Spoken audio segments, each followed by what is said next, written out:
Ramadan tiba, Ramadan tiba, Ramadan tiba.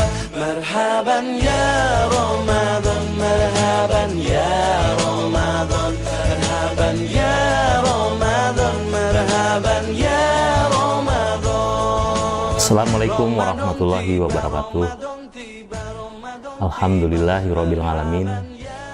Wassalatu wassalamu ala nabiyina Muhammadin wa ala alihi washabihi ajmain. Puji syukur kehadirat Allah Subhanahu wa taala yang sampai dengan saat ini masih memberi nikmat iman, nikmat Islam, nikmat sehat, dan tentu saja nikmat ibadah saum di bulan suci Ramadan ini. Tak lupa sholawat dan salam kita haturkan kepada junjungan Nabi besar Muhammad SAW. Semoga dengan sholawatnya tersebut kita mendapat syafaatnya di yaumil akhir nanti. Bapak, Ibu yang dirahmati Allah, masa-masa sulit akibat pandemi COVID masih terasa hingga saat ini. Semoga Allah segera mengakhiri pandemi ini dan menjadikan kehidupannya menjadi lebih baik. Bapak, Ibu yang dirahmati Allah, pada kesempatan yang baik ini, insya Allah tema yang akan disampaikan adalah husnudzon kepada Allah. Husnudzon kepada Allah yaitu berprasangka baik kepada Allah atas semua kejadian yang kita alami dan kita hadapi sebagai manusia. Sebab kita tidak akan pernah tahu ada hikmah apa yang akan mengiringi peristiwa atau ketetapan Allah tersebut. Husnudzon kepada Allah ini dibagi dalam beberapa bentuk. Yang pertama, husnudzon dalam ketaatan kepada Allah.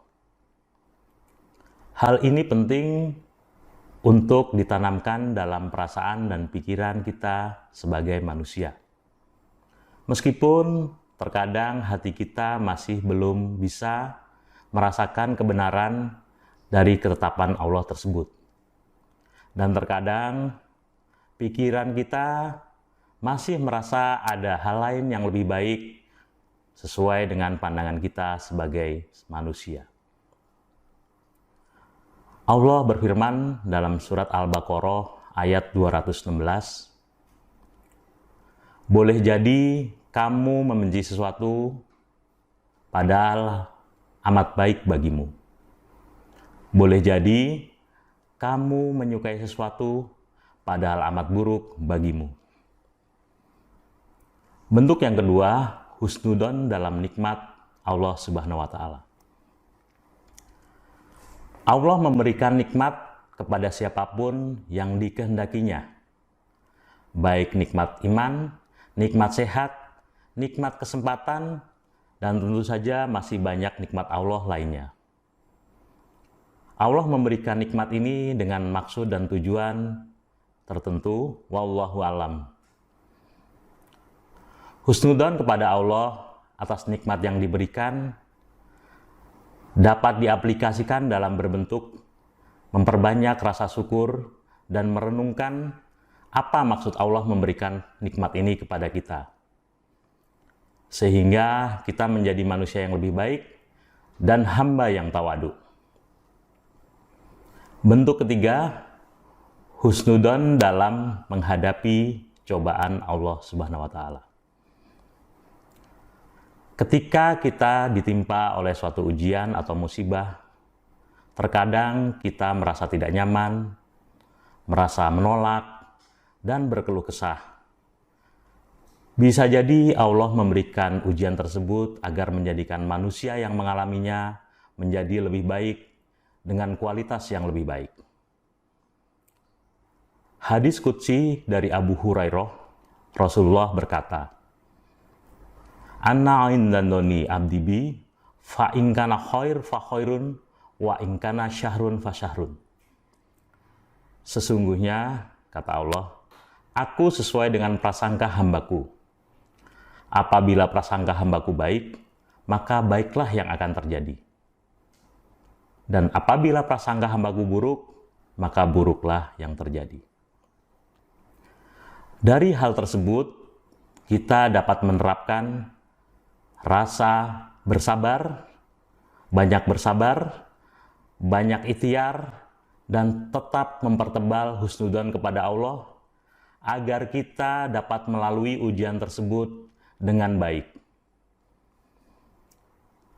Dan bentuk yang keempat adalah husnudzon dalam melihat ciptaan Allah. Allah menciptakan makhluk di dunia ini dengan maksud dan tujuan agar bermanfaat bagi kehidupan kita di bumi ini.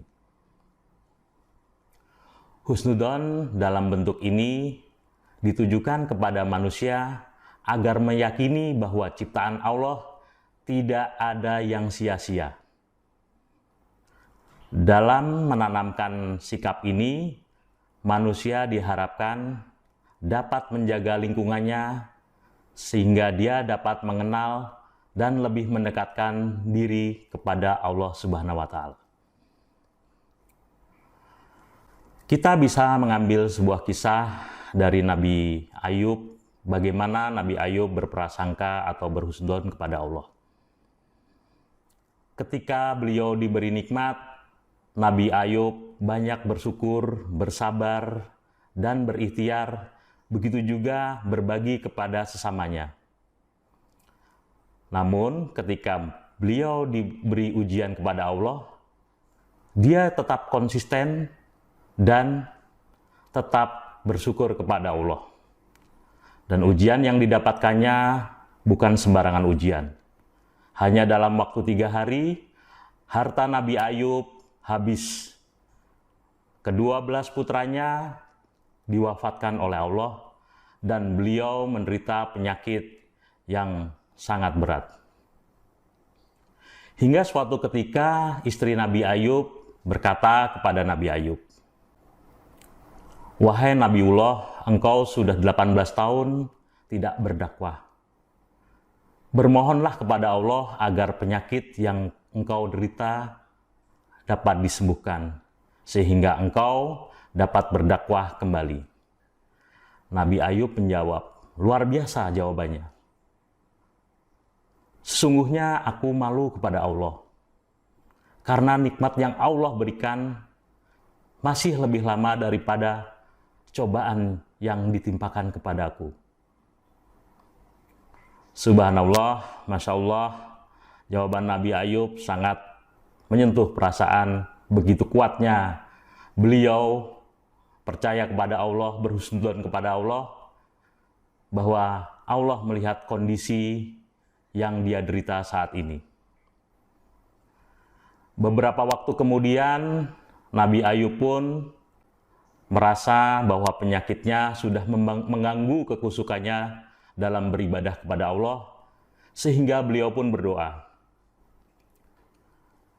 "Ya Tuhanku, Penciptaku, Pemilikku, sesungguhnya aku sedang ditimpakan penyakit, dan Engkau adalah Zat yang Maha Penyayang."